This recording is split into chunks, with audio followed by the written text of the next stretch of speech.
In space, no one can hear you scream. Unless you're Ridley Scott watching Alien Romulus, for this is Alien 1.5 with a 5-star ending. Like J.J. Abrams' beautiful ode to Star Wars, Romulus is Alien Awakens. It's the 1979 original, only bigger, better, and moderner. Rest in peace, Ripley. Riddle me this, Ridley. There's a new alien queen in town. The reign of rain has begun with an ending so shocking and a new villain so terrifying, you'll wonder if someone sprinkled your popcorn with Miralax. Rain, rain, go away, but not today, for this rain is a torrential downpour of cute girl awesomeness. This young space scavenger is no rip-off Ripley, she's just a chip off the old block, if that block is made of cardboard. Rain has all the personality of a damp piece of paper, but what she lacks in substance, she makes up for in fibre. Every fibre of her 85-pound cinematic being is brimming with brains, beauty, and Ripley. She doesn't have Sigourney's body, but who needs it when she can shoot down xenomorphs like jackasses shooting ducks? It took Ripley almost 2 hours to blast one alien out of an airlock. By 1 hour 30, Rain has blasted more captain xenomorphs than Rambo in Viet Cong. The aliens pose such little threat to Little Princess that a new big bad is introduced in the final act. A final boss so finally deadly that it makes the xenomorphs look like Xena Warrior Princess in funny business. Remember, David, how about Ash? Good little robots, but there was one big little problem. They were whiter than Marble Arch. The only place for such a pathetic, synthetic little white man is in Florence. Well, fear not, dear viewer, for Romulus chisels a new android called Andy. Andy, a clever name for an android, second only to Rob for robot, or Al for alien. Andy is no ordinary android, no, for Andy the android spends the first act of the movie drooping his eyes, like a cartoon dog. You know what? I'm happy. What's the problem? Did a hitchhiker overwrite his personality chip? Oh, for heaven's sake. I brought the aliens. Don't thank me or anything. No, he's sad because the humans treat him bad. Synthism, discrimination against synthetics. An obvious parallel to problems in the real world. And who is the biggest abuser of your friendly neighborhood robot? Why, it can only be the token white guy. Like most of the cast, he looks like one of the 100 and sounds like he just walked off the set of Skins. What do you mean there's something in the water? I don't know, there's just something in the fucking water! Bjorn lacks brains, but the big bully makes up for it with a big mouth and a big death. The first victim of the newly hatched xenomorph, he wastes no time in melting like the Wicked Witch courtesy of an alien bloodbath. He checks all the boxes, but the wrong ones, so his time on the screen isn't long. A white man in Romulus, well, don't say we didn't give you one. Space is no place for a baby, unless you're Stanley Kubrick. But that doesn't stop Isabella getting knocked up by a fella. Yes, it's pregnant. She's the only pregnant woman on board the derelict space station Romulus, but she's not the first to give birth. That honour goes to Navarro, played by Eileen Wu, who looks like she knows Kung Fu, but lost a fight with a set of hair clippers. Somewhere in the back is another man, Rain's ex-boyfriend Tyler, who appears in numerous scenes, but trying to remember them will give you dementia.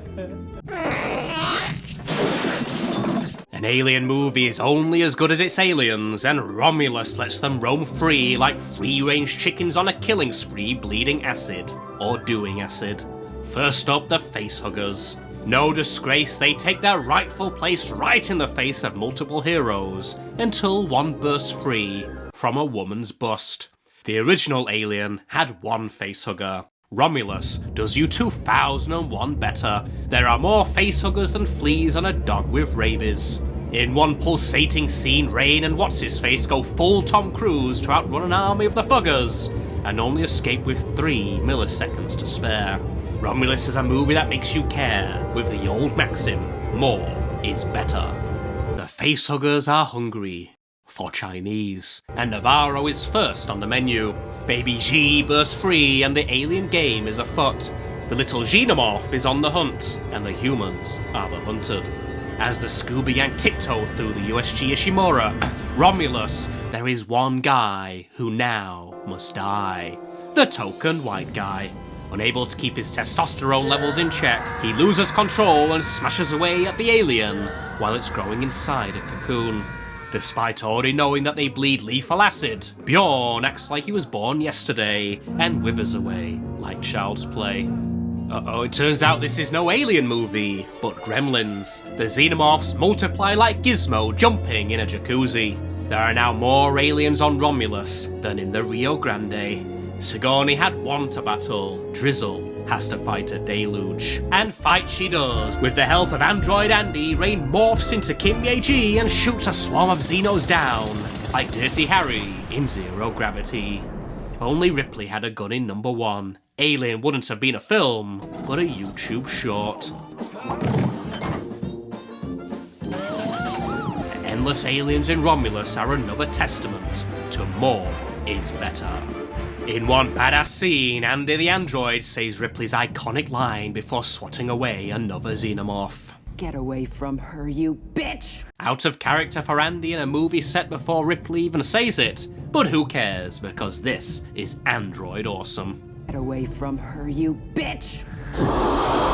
Better still is the biggest surprise of all, and here lies the biggest spoiler. If you don't want to know the ending, click away now, for what transpires is the most shocking, twisted moment in sci-fi horror history. Romulus ain't no regular space station. It's a top-secret, scary alien research space station. And a cut-in-half android called Rook, yes, a CGID and home, pulls down the veil on its X-Files mystery. Scientists aboard were working on a new compound synthesized from xenomorph blood. The goal? Create perfect humans immune to sickness and even death. A race of humans to easily survive the perils of space to colonize the galaxy. What could possibly go wrong? Everything. After a battle with the aliens, Rain's ex-boyfriend becomes Xenomorph Brunch, and Kay, the pregnant lady, looks to be for dinner. She's bleeding out from serious injuries. No way, says Bleeding Kay, and then she does the unthinkable, the unconscionable. In a moment that will change the alien universe forever, Kay becomes Special K and injects herself with the xenomorph compound. Valhalla will have to wait. Rain finds Kay in a cryopod, but she's not a pregnant popsicle, she's ready to pop. The baby is coming now, come hell or broken water. Kay gives birth, not to a little angel, but the worst abomination since the Fly, a disgusting alien egg. Before Rain can even think of making an omelette, it melts through the floor and escapes because it's encased in alien plot armor. Acid. Alien acid. As Rain, Kay and Andy work to find a way off the station, the baby returns, and now it has grown to its ultimate form. True horror. A gnarly, disgusting, grotesque creature that would give Freddy Krueger nightmares and make Jason X himself. What could be so horrifying, so shocking, that it makes a xenomorph look like this morph? There's only one answer. A giant white man. The hybrid is half alien, half human, but 100% white man. Did they use the same compound from I Am Legend? He looks like a giant engineer, but with the rear of The Rock in The Scorpion King. The Alien franchise has finally found its final boss. The giant alien white man kills his mama and unplugs Andy. But there is one thing the Xeno Man Baby has underestimated. The power of an 85-pound woman who's killed more xenomorphs than all the predators combined. Rain sets a trap. Using acid from the hatched egg, she draws alien Nosferatu in close, and then, wow! She burns a hole through the space station floor and sends him plunging to his demise in the deadly fiery rings. Wow. What a hole. The big bad may have had less screen time than Pinbacker in Sunshine, but boy did he light up the screen before dying after stepping in a puddle. Alien Romulus is a resurrection, a return to form, ridiculous and sublime. It's a new take on Alien that takes everything from the original and turns it up to 11. Modern heroes, more aliens than Babylon 5, and an ending so twisted, so scary, you'll need therapy. Alien is back. Well, that's great. That's just fucking great, man.